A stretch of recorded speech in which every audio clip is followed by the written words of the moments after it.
philosopher that started in Vienna. Sometimes it's called the Vienna Circle in the 20s, and it's called logical positivism. It had enormous influence on science and actually on philosophy of science and philosophy in general.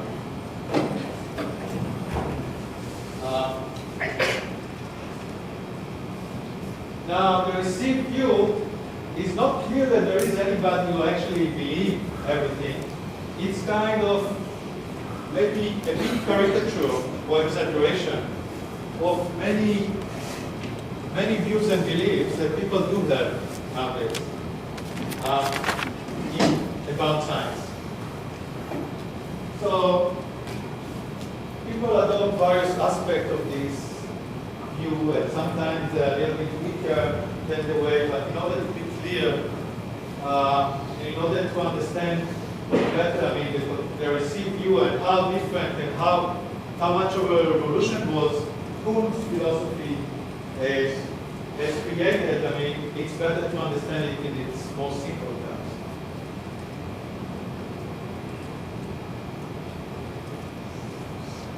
Okay, so logical positivism, it's a school that started in Vienna. It's called the Vienna Circle because, I mean, and a number of the people were scientists and philosophers. Some of them were scientists, and philosophers, and they were meeting weekly or frequently and talking about how to think about science and they were influenced actually in the way they talk about philosophy from science. They were influenced, I mean, if you think about the beginning of the 20th century, had very important discoveries. For instance, there was Max Planck who discovered, I mean, it was the first discovery that led to quantum mechanics. Then there was Einstein in 1905, for instance, published 3 papers that each of which would be a Nobel Prize. I mean, not only one of them Nobel Prize, but one of them was special relativity, one on Brownian motion, which is statistical mechanics, very, very important paper as well.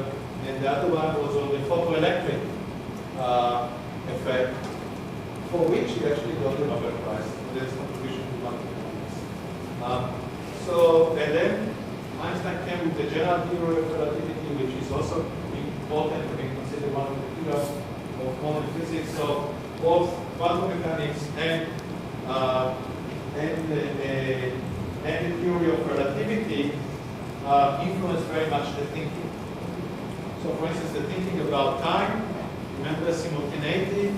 I mean, thinking about that simultaneity is not an objective thing, it depends on the observer, led to think also that certain view of time, like for instance the block universe view of time. So let's see the video, which is an interesting video.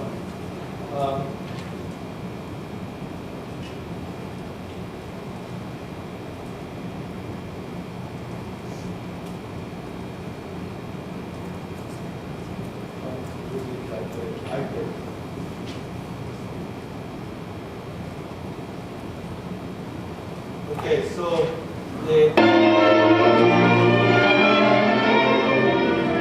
in the world of the arts, the remarkable fact has very often been noted that what we see. So this is like, there was a series of interesting project by the BBC. Brian McGee, who is a work of the BBC and philosopher, you know, he's a professional philosopher at the university, interviewed philosophers. Different kind of philosopher in different area. And one of them, he interviewed A.J. Ayer, who was an English philosopher, who actually wrote a book that was very influential and brought the logical positivism to the English-speaking world. And the English-speaking world was influenced even maybe more than the German-speaking world. Although this book started in Germany, and his book was very influential.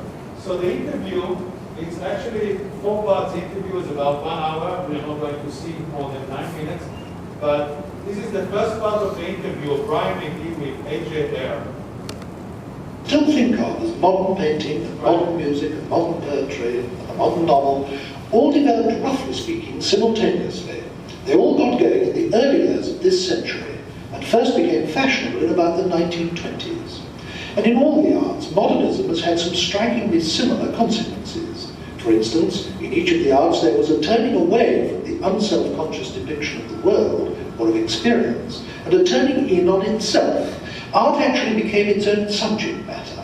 That's to say, it became familiar for, say, the subject of a poem to be the process of writing a poem, or the difficulties of being a poet. Ditto with plays and novels, and later even films. Music and painting, too, in their different ways, exhibited the same concern with their own innards, and very often turned them into their own subject matter, and put them on display. In all the arts, too, and perhaps this is related to the last point, there was a disintegration of traditional forms, a tendency to build new structures and to build them out of small, carefully shaped fragments. I'm emphasizing this because all this is true, and with remarkable exactitude, of philosophy as well, a fact which illustrates how deeply embedded the development of philosophy is in the cultural matrix of its time. Modern philosophy can be said to have started in 1903 with the breakaway of G.E. Moore and Bertrand Russell from the idealism which had dominated the 19th century. And then, after the pioneering work of Russell, followed by that of Wittgenstein, who was a pupil of Russell, there developed in the 1920s in Austria the first fully fledged school devoted to the new philosophy, a school which was known as the Vienna Circle. To the philosophy they developed, they gave the name logical positivism. And for a long time afterwards, that label was attached to modern philosophy generally, in the minds of very many laymen. The person who introduced logical positivism into England was A.J. Ayer, and his is the name that has been chiefly associated with it ever since in this country. He did so in a still very famous and widely read book called Language, Truth and Logic, which he published in January 1936 when he was only 25. It's very much a young man's book, explosively written, and it's still the best short guide to the central doctrines of logical positivism. The aggressiveness of that book was typical of the movement as a whole. They self-consciously organized themselves like a political party, with regular meetings and publications and international congresses, and they propagated their doctrines with missionary zeal. If we look at the question of what they were fighting against so passionately and why, I think that will provide us with the clearest starting point for our consideration of logical positivism. And then we'll be in a better position to go on and examine their own doctrines. Professor Ayer, what was it that the logical positivists were campaigning so passionately against? Well, primarily they were against metaphysics, what they call metaphysics, and that was any suggestion that there might be a world going beyond the ordinary world of science and common sense, the world revealed to us by our senses. Already Kant, at the end of the 18th century, had said it was impossible to have any knowledge of anything that was within the realm of possible sense experience, but these Viennese people went further. They said that any statement that wasn't either a formal statement, like a statement of logic or mathematics, or one that was empirically testable, was simply nonsensical. And so they cut away, therefore, all metaphysics in that sense. And this had some further implications. It was, for example, obviously a condemnation of any theology, any notion of there being a transcendent God. And this, although they were themselves not politically conscious, with one exception, there was one who was, only one, Michael Otto, had little implications, because there was at that time a rather bitter struggle between the socialists and a right-wing clerical party headed by Adolphus. And the opposition of the Vienna Circle of Metaphysics was in part a political act, even though they weren't themselves primary conservative parties. Now, you mentioned one of them by name, Otto Neurath. Yes. Since we're going to be talking about this circle of people, I think it'll be helpful if we get clear who the main individuals were. Who were they? Well, the chief person, the leader of the circle, the official leader of the circle, was a man called Moritz Schlick, who was originally a German, and he came to Vienna at the age of about 40, in the early 1920s, in his early 40s. And he had, like most of them, or many of them, had been trained originally as a physicist, and was interested mainly in the philosophy of physics. In fact, one of the leading traits of the circle is the extreme reverence for natural sciences. And Schlick was their chairman, and he took up his chairman in the middle 20s and started organizing the circle, I think, almost the moment he arrived there. Then the next most important person was another German called Rudolf Carnap, and he had been a pupil of the great German logician Frege, people of Frege in Vienna, and he came to Vienna a few years after Schlick in the late 1920s, and in fact left Vienna in the early 30s for Prague, but was still a very powerful influence in the movement. He was the chief contributor to that journal, the journal called Erkenntnis. The third person was a man I've already mentioned called Neurath. I think he was an Austrian, but he was the most active of them politically, and in fact did have some post in the revolutionary Spartacist government in Munich after the First World War. And he was very nearly a Marxist. He wanted to combine pacifism and Marxism, and it was he who was mainly conscious of it as a political movement. He wanted to organise it politically. It's obvious from what you said that this was a radically revolutionary movement. I mean, they were destructive of established ideas in religion, destructive of established ideas in politics, and above all, destructive of established ideas in the German philosophical tradition. And I suppose that the two main scalpels that they used to tear away what they regarded as all that diseased or dead intellectual tissue were logic and science, hence the name logical positivism. Indeed. It wasn't quite so novel as all that. It was continuing an old, previous Viennese tradition. There was a scientist and philosopher of science called Ernst Mach. He's the man against whom Lenin wrote his Materialism and Imperial Criticism, who flourished in Vienna at the end of the 19th century. He was a professor in Prague from about the 1860s onwards, then came to Vienna. And it was he who took the view of science that, for example, Schlick also took, that it must deal, in the last resort, simply with human sensations, since all our knowledge of scientific facts comes through our senses. Then Mach reasoned that in the last resort, science would be a description of sensation. And this, the Viennese people took over. And of course they were following an old empiricist tradition. Although they didn't themselves know or care much about the history of philosophy, what they said was very like what was said by the English philosopher, Scottish philosopher, David Hume, in the 18th century. So to that extent, they weren't all that novel, they weren't all that revolutionary. What was revolutionary was, in a sense, their fervour, and their seeing this as putting philosophy on a new road. They thought, here at last, we've now discovered what philosophy is going to be. It's going to be the handmaiden of science.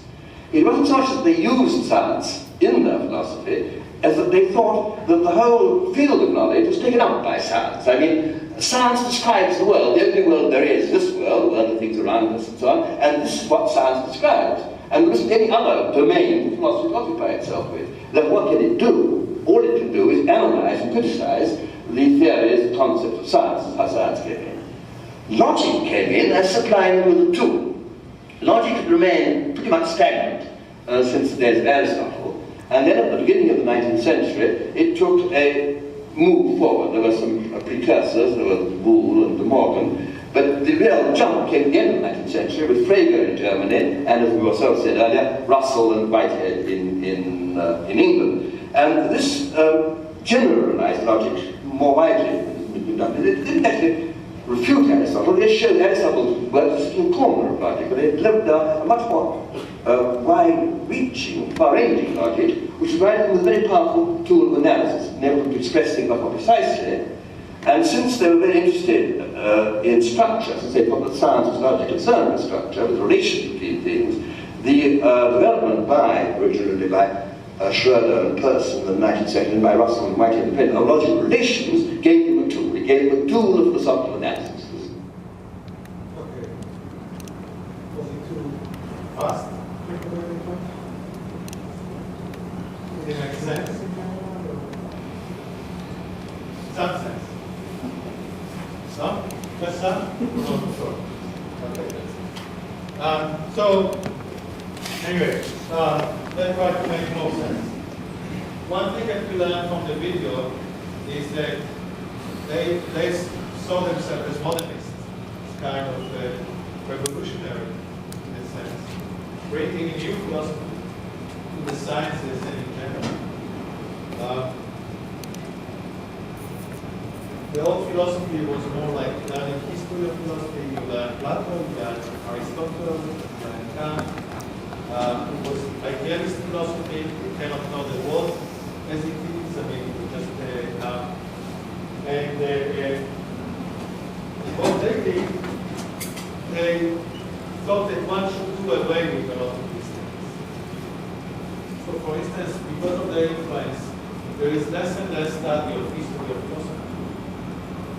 the past there were a lot of the department of philosophy had a number of historians of philosophy. There could be half or even more in the philosophy. There was more continental philosophy because of their influence in the Anglo-American, Anglo-Saxon world.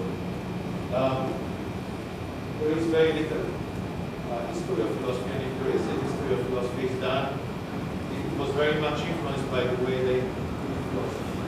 And one of the things that we learn from them, for instance, is like that the dislike of metaphysics. Remember, I mean, Newton and Leibniz, when they debate on modern physics, or what's better to call natural philosophy, metaphysics is a main actor. You know, they talk about the nature of space and time. They talk about the nature of God, its relevance to all traditional, very metaphysical thesis about the world. So the logical positivists thought that metaphysics might be interesting, but it's, well, in some sense it's nonsense, and if it's not nonsense, it's good for the part, but not in philosophy, critical philosophy. Maybe even in the so they even believe very strongly that God exists or doesn't exist. Many of them actually were atheists, and they were kind of left-wing or even communists.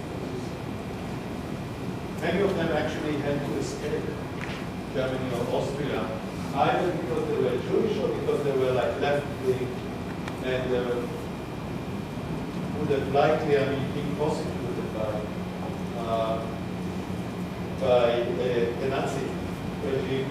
So many of them ended up in the Anglo-Saxon world. A lot of them in America, for instance, we mentioned Kama. Kama was a professor at the University of Chicago, in California. And another right club, very important philosopher, was at University of California, University of California, Los Angeles, UCLA. I mean, a number of them actually influenced and shaped the philosophy of science that is taught these days. At least until Kuhn. I mean, they were like the reigning school in physical science.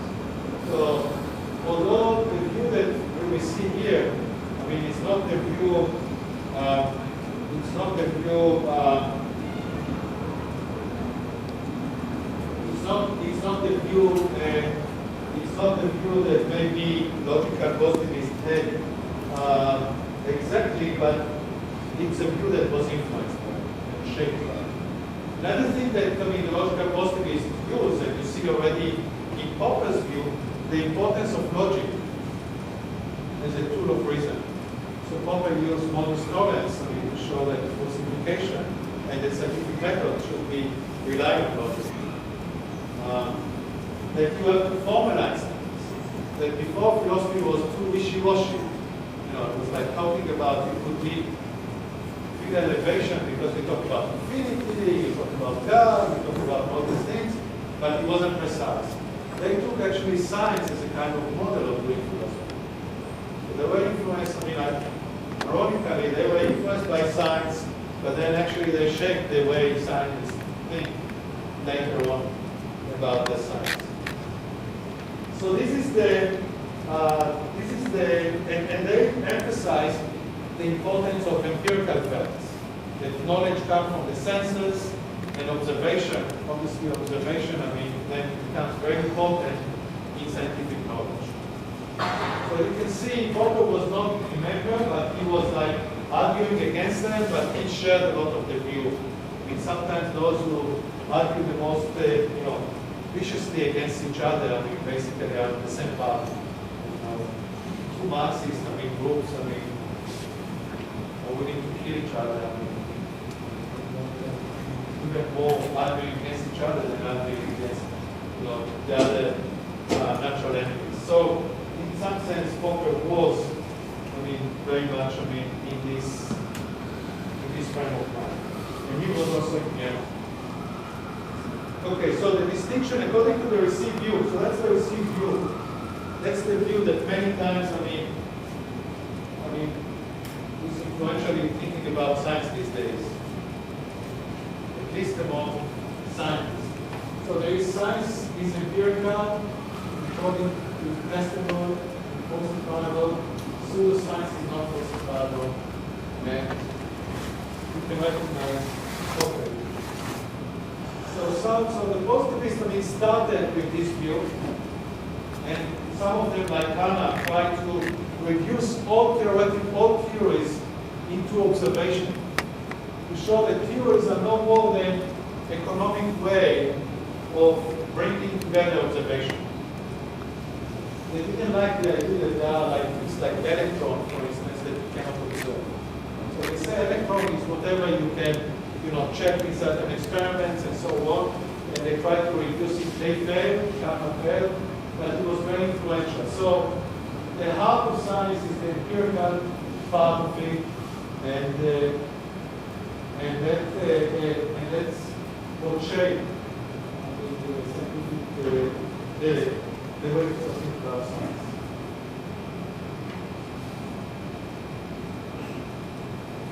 There should be science version of physics.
So anyway, the next thing, that the positivist, or the received view of it, more has is like the distinction between metaphysics and science. That metaphysics is not empirical. You cannot do a kind of experiment and see whether the tense theory is right or the tense is right. Can you? You don't think that one can do something like that. You can philosophize about it, but you cannot actually do experiments. You can do experiments and find whether a particle behaves in one way or another, but you cannot do experiments to see whether time is according to the tense theory or tenseless, or whether God exists. Most of the people think that you cannot do such a thing. So the idea is that metaphysics is not part of science. And you see many times when you study sciences, you don't talk about metaphysics. When it becomes metaphysics, the teacher, all the students might become nervous and uncomfortable. This is the influence. This is like the influence of the logical positivism, that this is not important part of science. It's unlike, so if one reads Newton, one would say, Newton talked about God and did alchemy. There was a time like that. He was very intelligent, but his time. And this is the not important part of what Newton did. The important part of what Newton did is like to do really physics, pure physics, something that has implication. So there is this averse to metaphysics and there is this emphasis on the empirical facts. Okay, so many times, there is that's the reason why, for instance, physics is taught these days differently. For Einstein, for instance, metaphysics, or talking about certain metaphysical view was actual part of physics still. But because he was educated in philosophy and metaphysics is part of philosophy. And he had friends and colleagues that were philosophers, and they would meet and talk about these things. But these days, you find very, very few physicists that talk with philosophers. Usually, I mean, the reaction, and I know because I studied in a school that was more technological in my PA, and once I flew back home, and I happened to sit with someone who was skilled. He became a professor of electrical. Actually, probably very good. I mean, does quantum optics. He had a position in Princeton, but he decided to go away. And he said that he was one of the most sympathetic in his department in philosophy, but when we talked, basically it was very hostile, most of the things that I said. And my thesis was on philosophy of quantum mechanics, and it was totally dismissive. I'm not sure that he really understood. Obviously, he knows quantum optics 10 times more than I know. It's not a competition here. But he was supposed to be the one who is sympathetic. He's actually he's editor of a reputable journal in quantum optics. So it's not, someone who's important. So that's so the attitude. Okay, so this is the right one. So you see also some pictures. I mean, you can see color, you can see monoite and Schlick. Schlick was actually assassinated in 1936. Unfortunately, it was dangerous to be philosopher. Maybe it was because of personal issue. Anyway, so we talked about it, and we talked about, I mean, we talked about air, we saw air, logical positivism, very important. We saw the interviews, some pseudoscience, you don't have to finish the experiments.